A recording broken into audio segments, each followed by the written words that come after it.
سعد بن وقاص رضی اللہ تعالیٰ عنہ، انہوں نے جب آپ ایران فتح کرنے کے لیے گئے تو اس وقت جب ایرانی بارڈر پہ پہنچے تو ادھر ایرانی فوج تھی اور ادھر جو ہے حضرت سعد بن وقاص کے درمیان میں دریا ہے. حضرت سعد بن وقاص نے اس مقام پہ دعا مانگی اور پھر لشکر کو کہا کہ اپنے گھوڑے جو ہے وہ دریا میں ڈال دو. تو پورے کا پورا لشکر جو ہے وہ گھوڑوں سمیت دریا کراس کر گیا، لیکن کسی ایک گھوڑے کی سن تک گیلی نہیں ہوئی. یہ کیا تھا؟ وہ دعاؤں کی قبولیت کے سلسلے تھے جو سرکار نے عطا فرمائے تھے. اگر یہ چاہتے ہو تو دعائیں قبول ہو تو کیا کرو؟ حلال کھانے کا اہتمام کرو. حضرت سیدی شیخ عبد القادر جیلانی رضی اللہ تعالیٰ عنہ، آپ کی ذات بابرکات کے اندر جو کمال ہے ان میں بہت سے دوسرے جو اسباب ہیں، ان اسباب میں سے ایک بڑا سبب ہے جس کے حلال کا کامل طریقے سے اہتمام کرنا، حرام تو دور کی بات شبہات سے بھی بچانے کا اپنے آپ کو اہتمام کرنا. اور آپ ذرا سوچئے، آپ جو ہیں آپ نے یہ واقعہ سنا ہوگا، آپ تو آپ رہے، آپ کے ابا جی حضور کا وہ سیب والا واقعہ کہ جب دریا کنارے بیٹھے ہیں، سیب چلا رہا ہے اور آپ نے کھایا، ایک لقمہ ہی لیا تھا کہ فوراً دل میں خیال پیدا ہوا کہ نہ جانے کس کا سیب ہے.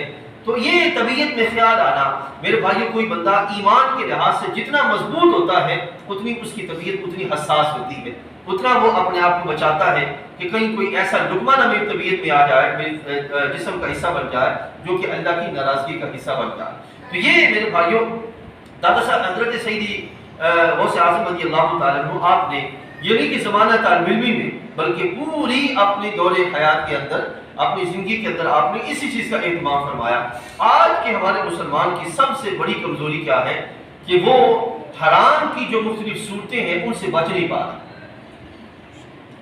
حرام کی شبہات تو اتنے زیادہ ہیں، مثال کے طور پر ہم مارکیٹ جائیں، کھانے کی دکانیں ہیں، وہاں پہ مختلف طرح کی چیزیں پڑی ہیں، کئی جگہوں پہ حلال بھی لکھا ہوا ہے، لیکن شبہات اتنے زیادہ بڑھ چکے ہیں کہ کوئی پتہ نہیں کہ حلال کھلانے والا حلال کی مد میں کیا کھلا رہا ہے اور کون سی چیزیں جو ہمارے سامنے آ رہی ہے. اس حد تک شبہات ہیں. تو حضرت سیدی شیخ عبد القادر جیلانی رضی اللہ تعالیٰ نے آپ کی پوری زندگی کس چیز سے مزین ہے؟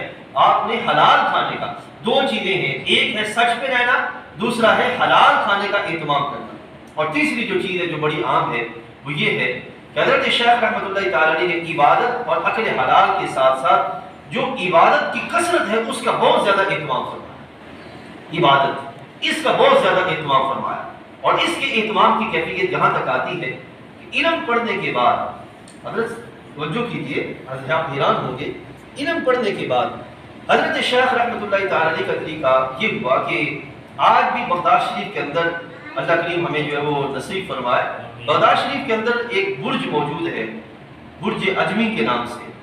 چونکہ آپ جو تھے، آپ اس عرب سے تعلق رکھتے تھے جو عجم میں پایا جاتا ہے، عرب میں نہیں، اس عراق میں پایا جاتا ہے جو عجم سے منسلک ہے. عرب والا جو عراق ہے اس میں آپ کی رہائش نہیں تھی، کیونکہ گیلان جو ہے صوبہ یا جیلان علاقہ یہ ایران کے قریب ہے، عرب کے قریب نہیں ہے. ٹھیک ہے جی.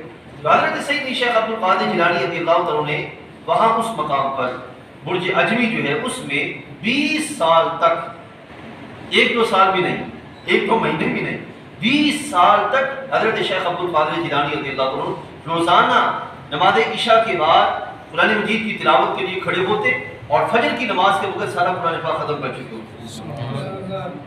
20 سال تک. اب کوئی بندہ یہ کہے کہ یہ کیسے ممکن ہے؟ بھئی آج کے دور میں اگر کسی کی ہمت جواب دے جائے تو ایک الگ پہلو ہے، لیکن کوشش کرنے میں کیا حرج ہے؟ آپ حضرات مارکیٹ میں ہیں، آپ پھرتے ہیں. میں ادھر پیکو میں ابھی جب میں درس دے رہا تھا میں نے وہاں پہ یہ بیان کیا کہ یہاں پہ بھٹیاں جو چلتی ہیں، فرنسیں جو جلتی ہیں، ان فرنسوں میں ڈگری سے درجہ حرارت کتنا ہوتا ہے؟ 1000 سے بھی زیادہ ہوتا ہے.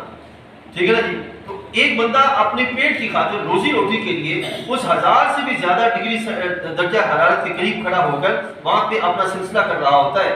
تو اگر پیٹ کی خاطر یہ کیا جا سکتا ہے تو اللہ تعالیٰ کی رضا کی خاطر کیا کچھ نہیں کیا جا سکتا، اور وہ بھی اس چیز کو جس کی شریعت مطالعہ نے اجازت دی ہے. تو اس لحاظ سے حضرت سیدی شیخ عبد القادر جیلانی رضی اللہ عنہ نے مسلسل 20 سال تک، یعنی کہ کثرت عبادت کا یہ اہتمام تھا کہ 20 سال تک آپ نے قرآن مجید کی تلاوت کا اہتمام فرمایا.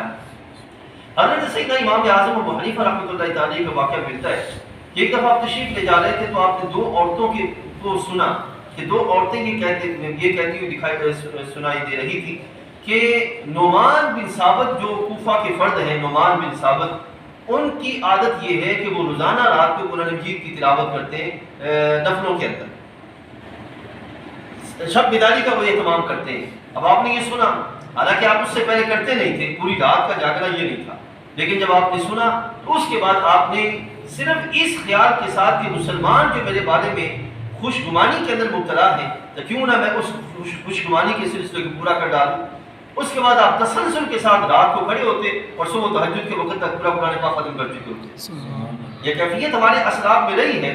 اور پھر اسی طرح حضرت سیدی غوث اعظم مدینہ کے بارے میں اور بھی بڑے صوفیاء کے بارے میں آتا ہے کہ آپ ایک دن اور رات کے اندر 1000 کے قریب نوافل پڑھتے ہیں،